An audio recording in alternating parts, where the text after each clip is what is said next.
เอาครับอันนี้เป็นตากะโลพี่น้องเลยจังได้อันนี้เพิ่นเทียมให้บ่อันนี้เนาะเทียมแล้วจะว่าเทียมมาจักเด้ออันนี้เนาะยันเทียมอยู่ตัวนี้เทียมแล้วเอาเรื่อยพูดเอาเด้อยันเทียมเนาะเป็นตากะโลตัวนี้3 อันเนาะลองใส่เบิ่งว่ามันสิ3 แผ่นบ่สิพอบ่น่าจะพออยู่ดิพอกะจะซื้อมาแจ็คเก็ตบ่เสียงหน้าเอาก่อนนั่นก็เปิดใส่น้ำหนีแล้วแผ่นหนึ่งนะบ่กล้าเอา2อันนี้หนักเนาะอันนี้2 เซต3 เซตโอ้แถมบ่ฮะแถมบ่แถมแล้วซื้อเรื่อยพูดว่าอยู่ซื้อได้จนแถมดิซื้อเรื่อยซื้อเรื่องอะไรก็แถมซื้อเรื่องจนแถมเนาะ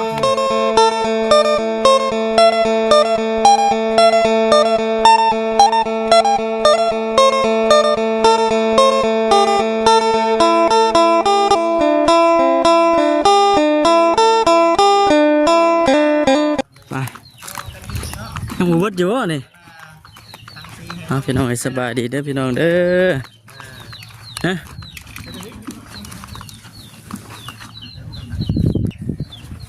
ซ้ำท้ายบาทีพี่น้องปัดแดดได้พี่น้องเลยเนาะ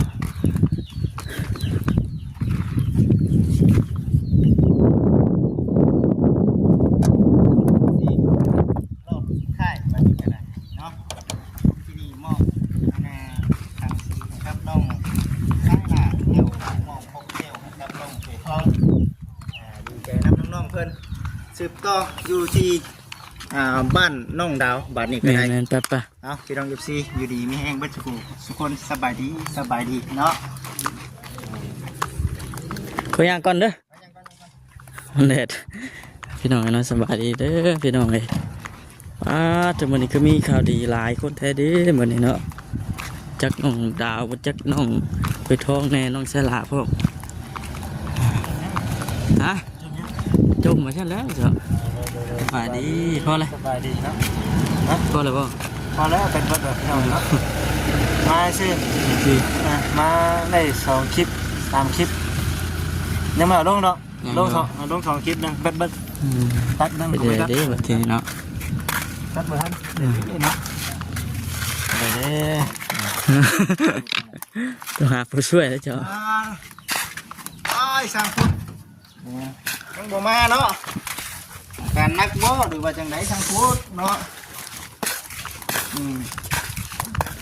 จุดตัวนี้ก็เป็นกัดเลยเฮาก็ได้เนาะจุดตัวนี้ก็กัดเลยบ่เพียงเมื่อได้เนาะมาได้ดิเอาเนาะคือว่าสิประมาณนี้พี่น้องเอ้ยเดี๋ยวน้องสบายดีเนาะไปเอาของน้ำมาอีกก่อนอยู่ในรถเนาะเด้บัดนี้เนาะมีแต่ของเนาะ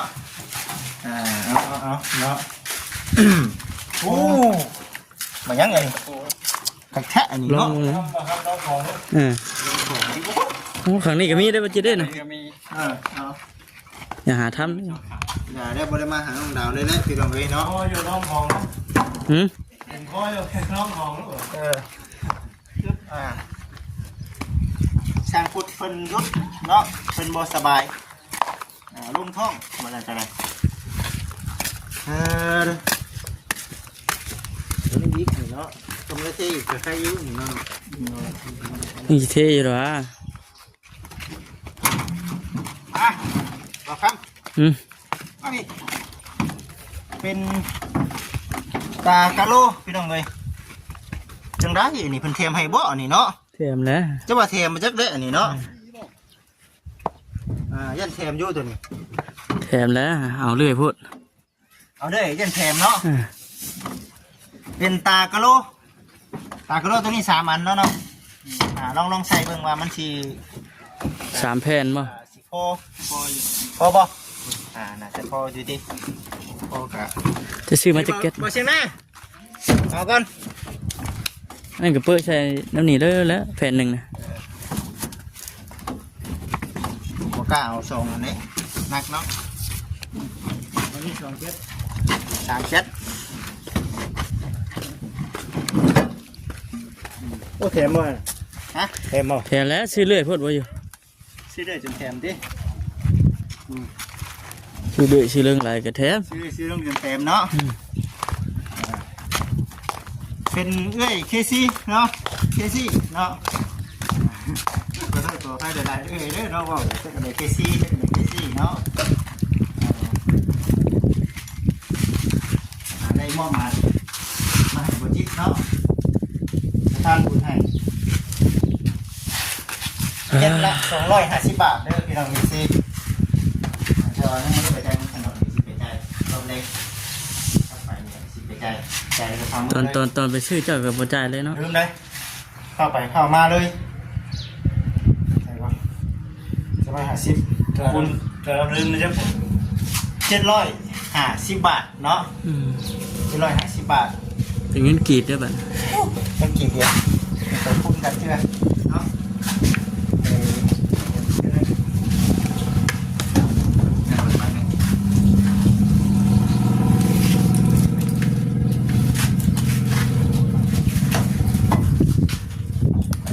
พออยู่ที่น้องพอเนาะ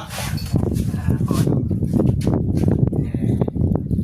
เบิ่งอันแรกบัดนี้ติดข้างหน้าบ่แม่นบ่ก็โลชิที่น้องนั่งบัดนี้เนาะส่วนติดขอบนี่ยังมาท่านแรกเบิดเนาะ อย่างข้างนอกกัน ข้างนอกกันยังเนาะคอยเฮ็ดไปเนาะเฮ็ดไปก็ถือว่าได้มอบเครื่องมอบของให้กับน้องๆเพิ่นแล้วพี่น้องเอ้ยตามจุดประสงค์ของทางเอื้อยเพิ่นแล้วบัดนี้ทางพระผู้ใหญ่เพิ่นแล้วมีแต่ว่ารอเบิ่งบัดนี้เนาะรอเบิ่งผลงานว่าสิเป็นจังได๋ สิเริ่มติดมื้อใดใช่ เบิ่งก่อนยังหามือหางานอยู่ ยังอันรอทางอันนั้นบ่สร้างพูดเพิ่นบ่อืมคำเลยก็ยังฮ้อนอยู่เนาะ เอาจังหวะกันจะเดินน้องเด้อเนาะทางไงก็เดี๋ยวสิมาอัปเดตให้กับพ่อแม่พี่น้อง FC เบิ่งคุณแนะกันว่าสั่งพุทธเพิ่นนั้นมากกับอันใดที่เฮาติดได้ก็ติดไปเนาะอันใดเฮารับอยู่ซะเป็นขอบๆนั่นก็น้องเฮ็ดเองบ่ ติดตัวบนบันไดนะ เฮ็ดเองเนาะขอบเลยขอบเพื่อนนี่เด้ กองเงินสร้างพุทธกับติดนั่งคือกัน ขอบเพื่อนสาธิตติดนำคือกันเนาะ ส่วนบันไดนี้น้องเฮ็ดเองห้องน้ำนี่จะน้องเฮ็ดบ่เอามีแต่คอยเฮ็ดไปเนาะคอยเฮ็ดไปว่าเฮ็ดแล้วก็แล้วไปมีแต่ว่ารอเบิ่งรอชมไปน้ำกันพี่น้องบัดนี้คือของกับทางบริษัทเองได้จัดการตามที่ทางผู้ใหญ่เป็นมอบมาให้แล้วรอเบิ่งรอชมไปน้ำกันพี่น้องเลยบัดนี้ก็ได้ถือว่าดีใจเนาะดีใจหลายที่ทางเอ้ยเพิ่นมอบเพียงมอบงานให้เพิ่นได้ว่าเดี๋ยวรอบแรกว่าซั่นอันนี้ขี่รถไปเอาไม้ได้นี่มาเมื่อเช้านี่เขาอยู่ห้างเขาบ่ได้มีเนาะเขาเจ้าหาก็เอามาแต่ว่าเอามาแล้วก็รอเบิ่งไปบัดนี้สิเป็นจังไดนี่แหละพี่น้องเอ้ยสร้างพุทธเนาะบ่ได้มาเลย พังเบิ่งมื้ออื่นเนาะ เพิ่นให้ลูกมาบอกว่า โดยตั้งบ่ยังเพิ่นออกไปแล้วซื้อพี่ยำสร้างพุทธกัน เพิ่นออกไปไว้นี่บ่ โดย อาการเป็นจังได๋ว่าซั่นติ โดย ฟังเบิ่งกันว่าบ่ดีบ่ไข้มื้อหน้าสิไปอัปเดตแล้วเนาะ โดย วันนี้ยันบ่จิตพาไปเอามื้อหน้าเนื้อหมูกับปลาทูน้ำแน่ยันอันบ่ลงบ่ทันหั่นน่ะให้มันคำก่อนบ่คำนี่ก็จังว่า ลงเพื่อนเลยก็ได้นะ ลงเพิ่นเลยเนาะ มื้อเจ้าจังมาเอา มื้อไปยังสิมา ไปแต่เช้าอยู่แล้วมื้อ มื้อนะเรียกงานทางไหนเด้มื้อนี้เนาะแม่นอยู่ ขึ้นเฮือนเขาเจ้าบ่แม่นบ่แม่นเด้ มื้อมื้ออื่นบ่ บ่แม่นมื้ออื่นเด้ขึ้นเฮือนน่ะเนาะบ่เสียงน่ะ มื้อ มื้ออื่นขึ้นเฮือนน่ะ พร้อมกันกับมื้อแม่น นี่ได้จ้ะ เบิ่งบ่ยากอีกตามสภาพการ เป็นแหละเรียกจังหวะกันอีกเทื่อก็คือว่าแหละพี่น้องเลยเดี๋ยวสิกลับจากนี้ก็ไปฮับเนื้อหมูเบิ่งเลยสิ้นหมู ยังไว้ ไม่สิ้นหมูแล้วอันน่ะเพ็นเนาะ เป็นกับปลาทู ปลาทูได้กินแล้ว ยัง เอ้าเนาะปลาทูกับเพ็นชบเด้อพี่น้องเงือกก็ว่าเพ็นชบเงือกนะก็ว่าอยู่ในริมปากเอาบอกคนนี้นะมันริมปากวัวเนาะเป็นอยู่หันแหละมันก็สีหยาบๆแน่หรอกมันก็เป็นสีหยาบแบบสีเพิ่นคอมเมนต์กันก็มาว่าเป็นยังไงบ่จิตบ่ซั่นคือบ่ฮู้ว่าซั่นมาให้น้องเพิ่น เป็นพริกหมักพายหมักเด่นหมักนาวหมักหุ่มก็ยังเลยเนาะ ยัง กินเขาเองจังมานี่ ปิ้งไก่ทั้งหมดยังซื้อมาให้ปิ้งตาม จะบริเฮ็ดเนาะเป็นอาหารซุปบ่เพียงซื้อมาสู่กินบ่ได้เซตู้เย็นไว้ก่อนเนาะ หน่อย เซตู้เย็นไว้ก่อนตำหมักหุ่งตำเองบ่ตำเองเป็นอยู่แล้วป่ะ เป็นยองมาแซ่บ ว่าในสิลองสีมือน้องดาวได้ก็เนาะต่อไปเนาะให้น้องดาวตำหุ่งให้กินเลยนะพี่น้องเอ้ยบ่ได้เอาสักมื้อเนาะโอ้ดีได้นี่ได้ หน่อย สีมือน้องดาวพี่น้องเอาสีประมาณนี้เอาดีใจน้ำน้องเด้อแต่กะโลกก็ถือว่าได้ครบเป็นส่วนที่ทั้งเป็นบอกแล้ว หน่อย พ่อกะโลบนเราส่วนไปน้ำกันมานี่มาซื้อมาสารแก้ก่อนเนาะ หน่อย เอาฉันน้องเลยเอามิได้ให้ทั้งน้องขอบคุณทั้งเป็นในเด้อ หน่อย ซื้อตากระโลมาให้นะครับทุกสิ่งทุกอย่างเนาะที่เพิ่นได้ช่วยมาเอากับบุญคุณเพิ่นมันจะว่าเอาใช้พรในเพิ่นอยู่ดีนี่แห้งเนาะ ขอบคุณทุกคนเด้อทางแม่ที่ซื้อสิ่งของให้ที่ซื้อให้ทุกอย่างแหละทั้งโลกกับว่ามียังมีอะไรทำอวยพรแม่ขอให้แม่อยู่ดีมีแห้งความเจ็บอะไรทำไปอย่างนี้ถ้าแม่ทำธุรกิจขอให้แม่รับเงินข้างหน้าเด้อ